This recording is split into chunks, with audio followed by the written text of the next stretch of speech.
હું ખેતર જઈ રહ્યો તો વચ્ચે મને સાપ દેખાણો. ચલો મશીન ચાલુ થઈ છે. બોલો રામાપીરની જય.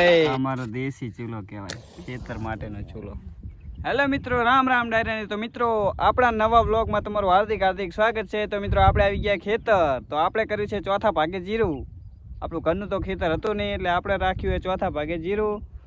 તો આપણે જોરદાર મહેનત કરીને આપણે જીરું પકાવવાનું છે. જીરાની ટોટલ એટલે કે જીરું કેવી રીતે ઉગાડવાનું, કેવી રીતે પોંખવાનું, કેવી રીતે ના કાઢવાના, કેવી રીતે વાઢવાનું, કેવી રીતે ખડ ઉખાડવાનું, કેવી રીતે હલરમાં કાઢવાનું, શીરા કેવી રીતે વેકવા જવાનું, એ બધા વિડીયો આપણી યુટ્યુબ ચેનલમાં આવી જશે. તો મિત્રો જે કોઈને આપણા વિડીયો ડેલી જોવા હોય આપણી ચેનલ સબસ્ક્રાઈબ અને પેલી ઘંટડી આવે એ દબાવી દેજો, ભૂલ કરતા જ નહીં, જેથી કરીને મારા બધા વિડીયો તમારા નોટિફિકેશનમાં જલ્દી આવી જાય. ઠીક છે. તો મિત્રો આપણે આવી ગયા તમારા ખેતર. તો ઉઠે આપણે ખેતર આવી ગયા. જુઓ તો આ છે આપણું ખેતર. તો આપણે આવીને તરત જ આપણે જીરું પોંખવા લાગી ગયા. જે આ ધોરિયાનું ટ્રેક્ટર હાલ્યું હોય ત્યાં થોડા ચીરા પડી રહ્યા એમાં આપણે જીરું પોંખવાનું. તો આપણે જીરું પોંખવા માંડી. ચાલો આપણે જીરું આપણે પોંખવાનું છે. જે જગ્યાએ આ જગ્યાએ ખાંચા દેખાય એ જગ્યાએ આખા ખેતરમાં જીરું પોંખવાનું જ છે આપણે. તો ચાલો આપણે જલ્દી જીરું પોંખવા માંડીને હમણાં શેઠ આવશે ને તો બોલશે.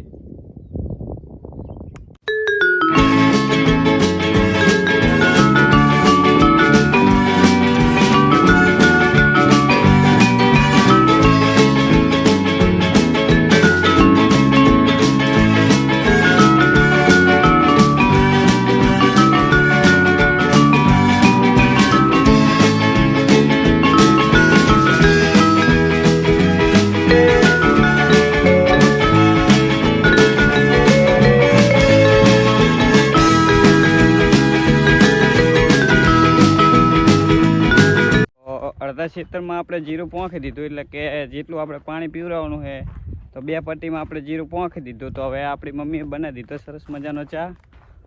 તો ચાલો આપણે ચા પીવા જઈએ. તમારે ચા પીવું હોય તો આવી જાઓ. પીવા આવે તો અહીંયા હજુ ચાનું ઠેકાણું નહીં. અમારા લીલાબેન બનાવે ચા. લીલાબેન એટલે કે અમારા મમ્મી. ઠીક છે. જો અમારો દેશી ચૂલો બતાવું તમને. દેશી ચૂલો બતાવું. જુઓ આ અમારો દેશી ચૂલો કહેવાય, ખેતર માટેનો ચૂલો. આ અમારા મમ્મી છે. આમાં ચા ખાંડ બધું તપેલી.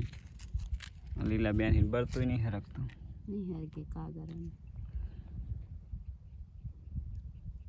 તો 10 વાગી ગયા. ચાનો ટાઈમ થઈ ગયો. મને એમ કે ચા બની ગયો, પણ ચા નહોતો બન્યો. હું વહેલા આવી ગયો. એટલે મિત્રો આપણું ટ્રેક્ટર આવી ગયું છે ને મશીન આવી ગયું છે. તો આ છે આપણું મશીન, જે આપણે આના હારે જીરામાં પાણી પીવડાવવાનું. આ બાજુ તલાવડી છે. આ તલાવડીનું આપણે પાણી લેવાનું છે. તો આ ટ્રેક્ટર આવી ગયું. તો આપણે ખેતર જીરું પોંખતા હતા ને ડાયરેક્ટ આવી ગયા મશીન મંડાવા. તો મશીન આપણું આવી ગયું. અમારા લવજી કાકા જો અમારા લવજી કાકા રહ્યા ને ફૂટવાલ બાંધી દીધો છે. હવે લાઈન અંદર નાખવાનું ચાલુ કરશે. તો ફાઇનલી આપણે મશીનનું કામકાજ ચાલુ કરી દઈએ. હાલો તમારા લવજી કાકા જો એ નાખશે હવે બંબો. આ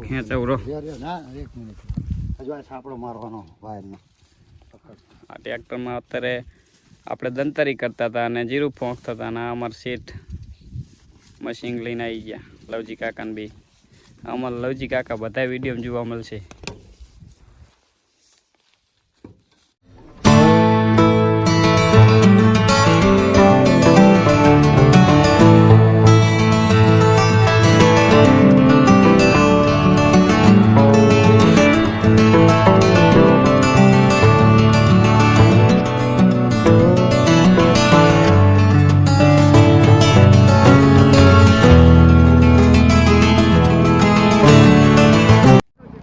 ફાઇનલી મશીન આપણે ગોઠવી દીધું. તો હવે આપણે જઈને ખેતર.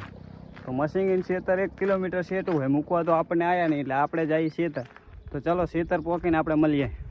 ખેતર આવી ગયા છે આપણા ખેતરનો ઢંક ખોડીબારું જે કહેતા હોય. ચલો આપણે ખેતરમાં કરી જઈએ. ત્યાં જુઓ કાંટા વાગવાની બી કેવી લાગે. આ રોડ છે અને આપણું ખેતર છે. ચલો અંદર જઈએ.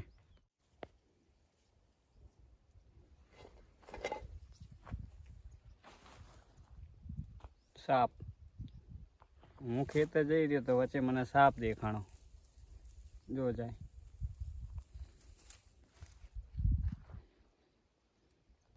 આપણું મશીન લાગી ગયું છે, જો લાઈનો પથરી ગઈ છે. તો મશીન ચાલુ કરવી એટલે આપણા ખેતરમાં બંબો પડી જાય અને આપણે નારિયેળનું ધૂપ કરીને આપણે પાણી વાળવાનું ચાલુ કરીએ. ચાલો આપણે મશીન ચાલુ કરી હવે આ લાઈન ભરીને